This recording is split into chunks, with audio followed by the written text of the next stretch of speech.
A father was declared dead for 47 minutes.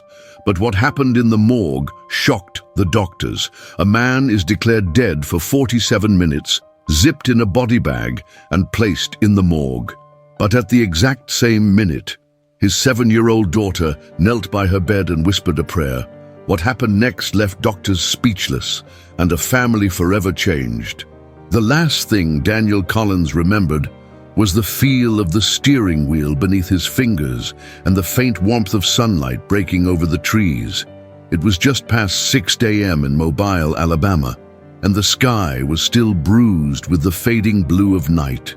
He had just left his final shift of the week at the paper mill, a long, quiet night filled with the hum of machines and the ache of standing too long. He wasn't a man who ever complained. 40 hours, 50, sometimes more, Daniel did whatever he had to. He was the kind of man who fixed the roof himself, changed the oil in the truck by hand, made pancakes on Saturday mornings whether he was exhausted or not. He loved exactly 2 things in the world: his family and the quiet, simple way he got to protect them. That morning, he drove the same 2-lane highway he always took home. Pine trees lined the road like silent guards. His thermos sat in the cup holder, still half full. The radio played low, a song he couldn't quite place, something about holding on. He yawned once, rubbed his jaw, and then nothing. There was no warning, no sudden pain, no clenching of the chest like they say in the movies. Just a quick, dizzy moment of heat behind his eyes, and then everything blinked to black. His truck veered gently off the road and rolled to a stop in a grassy ditch. The engine idled for another minute before dying. The cab filled with stillness. Daniel's head rested against the window, eyes open but unfocused. His breathing had stopped. At 6:17 a.m., a farmer named Roy Jackson spotted the truck while driving out to tend his cattle. He recognized it. Everyone knew the blue Ford with the missing hubcap. Roy pulled over, stepped out of his pickup, and walked toward the ditch. He tapped on the driver's window. Nothing. Opened the door. Daniel was still, his lips pale, chest not rising. Roy called 911 with shaky hands. The ambulance arrived 7 minutes later. The paramedics, a young man named Chris and a seasoned woman named Luann, pulled Daniel out of the truck and onto the roadside grass. Chris started compressions immediately. Luann grabbed the defibrillator. 1, 2, 3, clear! Daniel's body jolted, but his heart stayed silent. They worked for 12 full minutes on that patch of dirt. Adrenaline. Oxygen. Another shock. A second. A third. No response. "We're transporting," Luann said, not hiding the worry in her voice. Daniel arrived at the emergency room of St. Andrew's Hospital at 6:39 a.m. A trauma team was waiting. Nurses and doctors moved like a single trained organism. They intubated, administered more epinephrine. Compressions continued, monitors flatlined. A doctor named Patel took over the defibrillator, his voice calm but tight. "Charging to 360, clear."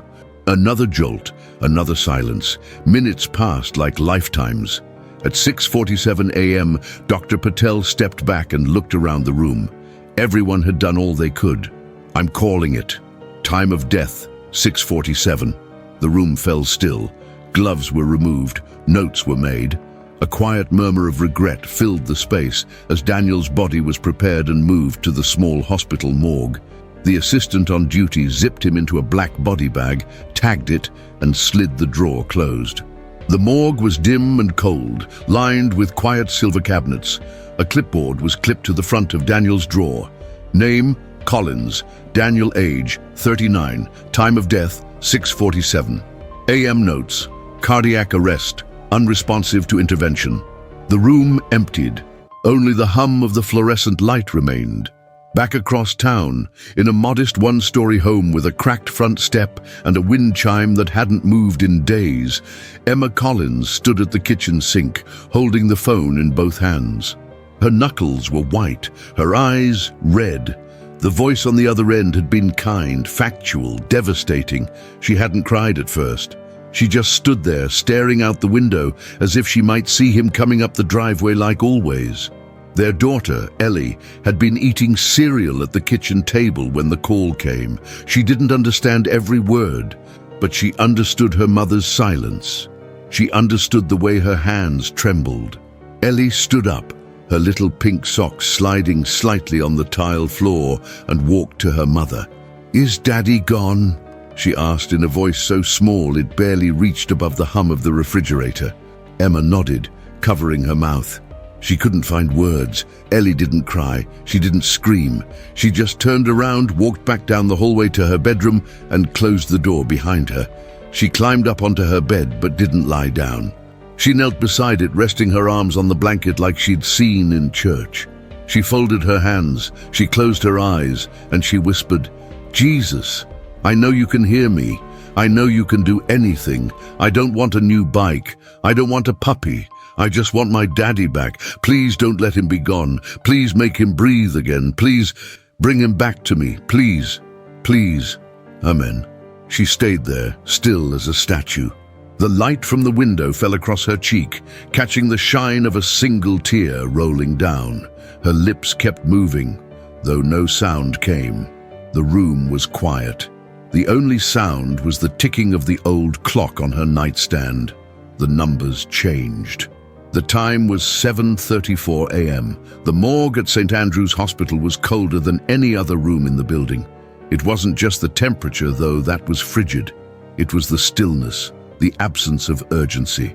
Life rushed and panicked down the hallways of the ICU, but here, everything waited, unmoving, unchanged. Daniel Collins had been declared legally dead for 47 minutes. His body lay zipped inside a black vinyl bag on drawer number 7. His skin had begun to pale, but no signs of rigor mortis had yet set in. It was still early. The nurses had done what they always did, handled him with quiet reverence, whispered apologies as they lifted his hands, removed his wedding ring, placed his watch in a tray, tagged his toe. He had been a husband, a father, a man who clocked in every day and came home smelling of sawdust and sweat. And now his story was over. At least that's what everyone believed. At precisely 7:34 a.m., the same minute a little girl named Ellie finished whispering "Amen" on her bedroom floor, the morgue door creaked open. Matthew Granger stepped inside, cradling a clipboard and a plastic evidence tray against his chest. He was 26, 2 years into this job, still not used to the quiet of the dead. His footsteps echoed against the tile as he walked to drawer number 7. He knew the name on the chart, Collins Daniel, and something about it had stuck with him. Maybe it was the photo he'd glimpsed in the wallet, a man smiling beside a little girl with missing front teeth. Or maybe it was the ring, worn smooth by years of wear. He didn't know why he hesitated before pulling open the drawer. Maybe it was instinct, maybe it was something else. Matthew braced the clipboard between his elbow and hip, reached for the latch and slid the drawer out halfway. Then he dropped the tray. It hit the ground with a loud clattering crash. Small objects scattered, watch, keys, ring. He hadn't seen a ghost. He'd seen something move, just a twitch at first. Barely anything at all, the slightest rise beneath the zipper like a ripple in water. He blinked hard, his breath caught in his throat. Then it happened again. The body bag moved. "Jesus," he muttered, backing away.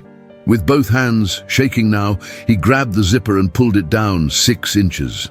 The flap opened like a breath held too long. Daniel Collins gasped, a shallow, stuttering breath, then another. His chest rose, fingers trembled. Matthew stumbled back and screamed for help. In seconds, the morgue filled with chaos. A nurse burst in, followed by 2 doctors. Their expressions went from annoyed confusion to silent awe as they surrounded the gurney. Daniel's lips were dry, his skin cold, but undeniably alive. He was breathing. His heart had restarted. One of the doctors leaned in close. "Sir, can you hear me?" Daniel's eyelids fluttered. His head moved slightly. They rushed him out of the morgue and straight to the ICU. Every machine available was attached. Heart monitor, brain scan, pulse oximeter. Blood work was drawn, reflexes tested, oxygen administered. Dr. Raj Patel, The same doctor who had declared Daniel dead just under an hour earlier stood by the monitors, arms folded, his eyes glued to the green blip on the heart rate screen. "This makes no medical sense," he said quietly to the charge nurse beside him. "There's no brain damage. His heart's stable. His lungs are functioning. He was flatlined for nearly an hour." "Then how?" the nurse asked. Dr. Patel didn't answer. He just stared at the man who should have been gone. Around 9:12 a.m., Daniel opened his eyes. His gaze was unfocused at first, then sharp. He looked around the room at the tubes, wires, and faces. Then, as if pulled from a dream, he spoke. His voice was hoarse, but certain. "Where's Ellie?" That night, after the second round of tests confirmed what no one could explain, Daniel was allowed to return home. The hospital was still buzzing with whispers, some calling it an error, others using the word miracle.